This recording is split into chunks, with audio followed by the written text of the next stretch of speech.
correctly, good for you, man. You're just taking advantage of what the game is already like. We're not taking anything away. We're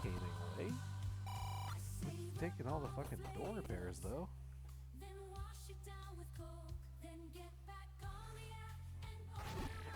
I have. Wouldn't that be cool to find? Some money. Or the white sword shop. That'd be cool. I wonder what our starting item was. Oh, we're not playing those flags anymore. We don't play those anymore. It's the bullshit boomerang. The one that's absolutely fucking useless.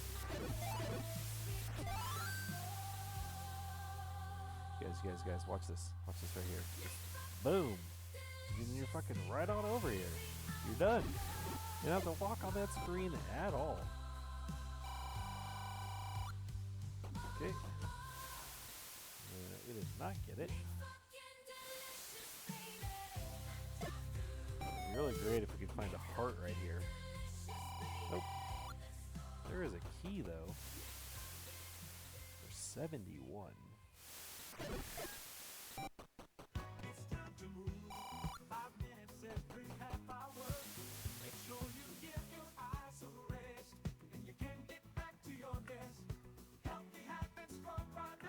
Look at that shit. Just boom. Right over.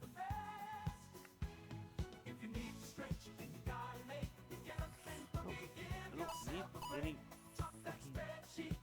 Blah.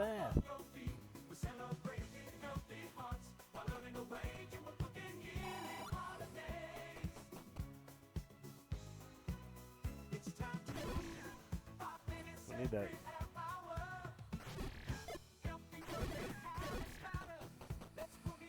Oh, look, level 1. Hell yes. Let's go. Let's get the fuck in here. Oh, is that a staircase? 100 prospects in the game. We have 2 of those. We have number 53, Jacob Wilson, the 2023 first rounder, and Joshua Mears, the right-handed power bat we just traded for. He will not be a prospect for much longer, considering he's opening the season on the Major League roster. Here are your preseason predictions for the American League. The Orioles, Guardians, and Rangers are your projected division winners. Here are your projected top players in the American League.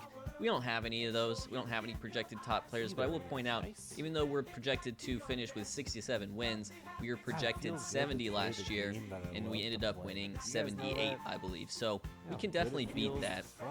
In the National League, projected division winners are the Braves, Cardinals, and Dodgers. Here are the top projected players in the National League.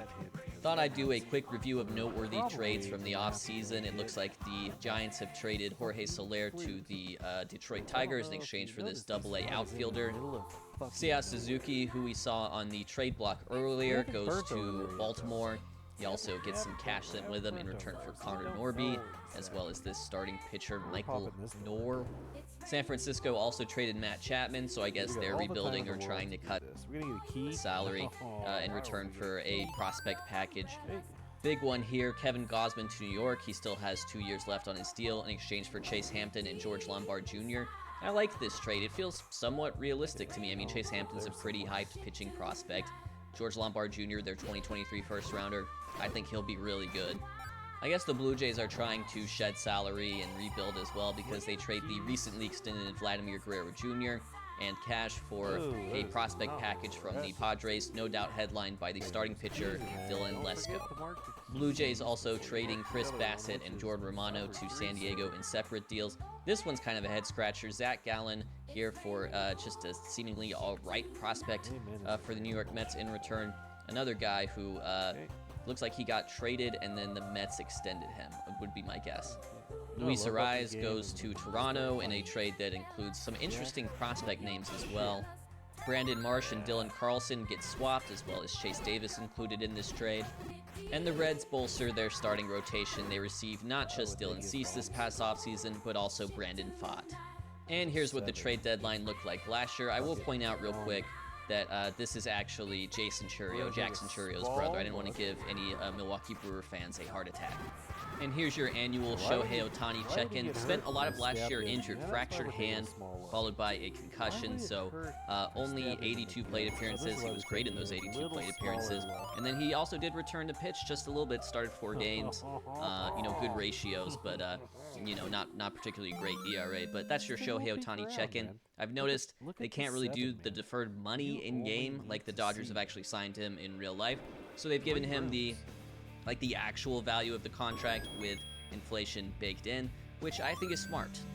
And here's a look at our minor league system. It's young. We've got a lot of guys in rookie ball. It's a lot of catchers. It's a lot of great defensive outfielders. It's not a lot of big bats, and it's not a lot of pitching.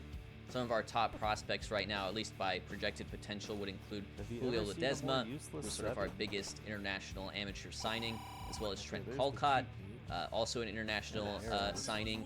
James Nunnally, another catcher, who was our second-round pick. You recall that we did not sign our first-round pick, so we will have 2 first-round picks, and hopefully that's a chance to hit on some top-end talent for sure. Jacob Wilson is our top-rated prospect for now. I don't really have too many thoughts about him. Maybe he may project more as a second baseman for us overall, I would have to say, which is interesting because of, Geloff, and we already have Brennan Malone, who's barely a prospect to begin with, but he's in AAA as well, so maybe that'll sort itself out eventually. Silas Ardoin and Enrique Bradfield Jr. we got from Baltimore trade. They will start in AA. And, Wilson, the aforementioned Wilson, and Max Muncy also promoted to AA between the end of the last year's regular season and this season. It's the day before our first game of the season. I will point out Luis Medina and Austin Adams were DFA'd. They did not make the team out of spring training, mostly due to poor spring training performances. And because they don't have options, they were DFA'd. We'll see if either of them will accept a demotion to AAA. Let's try Medina first. He accepts it. Let's see Austin Adams. He declines, so we may have to find a way to get rid of Austin Adams here. I guess I'll just cut him because I'm trying to generally limit the amount of trades I make. I do about 3 in the offseason, maybe 2 around the trade deadline. I don't know if that's a strict rule, but I'm trying to limit the amount of trades. So even though it'd be extremely minor one, I'll just have to eat this contract, which you'll recall I did tender him a contract, so that's going to be $1.3 million. Not a big deal to me. It's time for opening day, and we will be facing off against the St. Louis Cardinals. Jordan Walker has turned into a beast for them. They have Sonny Gray as their ace, and our ace will be Mr. J.P. Sears. So let's start this game. Hopefully we can get a win. You'll recall that we lost in extras to Cleveland on last year's opening day. Ooh, a beautiful stadium flyby look. I haven't seen this one yet. Okay, first batter of the season, Victor Scott second, leading off. Pulled down the first, and past our first baseman. That's Ryan Noda, I believe. Will it be extra bases? Probably with Victor Scott's speed. Yes, indeed. So a leadoff double. Not the greatest start to the year. Lars Nootbaar up next. This one, it's going to be caught by the right fielder. Will there be a tag? Nope. We have Clark in right field today. Jordan Walker, the scary hitter. He's going to get a base hit. Is Scott going to come around to score? Clark throwing it back into the infield. And no, Scott will be forced to stop at third. So runners on the corners, 1 out here in the first inning. Nolan Gorman, who is replacing Paul Goldschmidt, who left in free agency.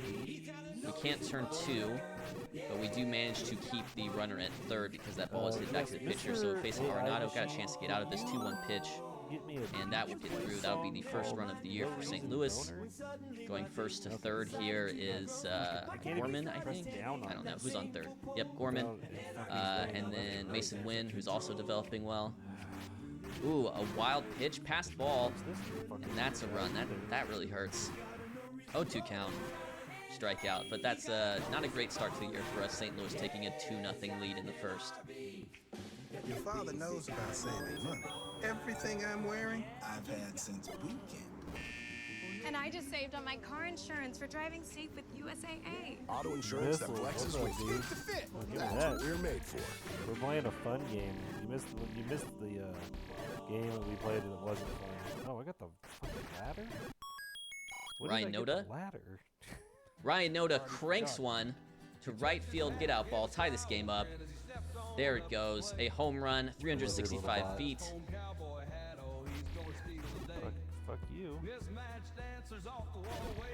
Give me your purse now. And just like that, we are tied up even 2-2. That's my purse. I don't know you. And I haven't noticed this, but St. Louis has...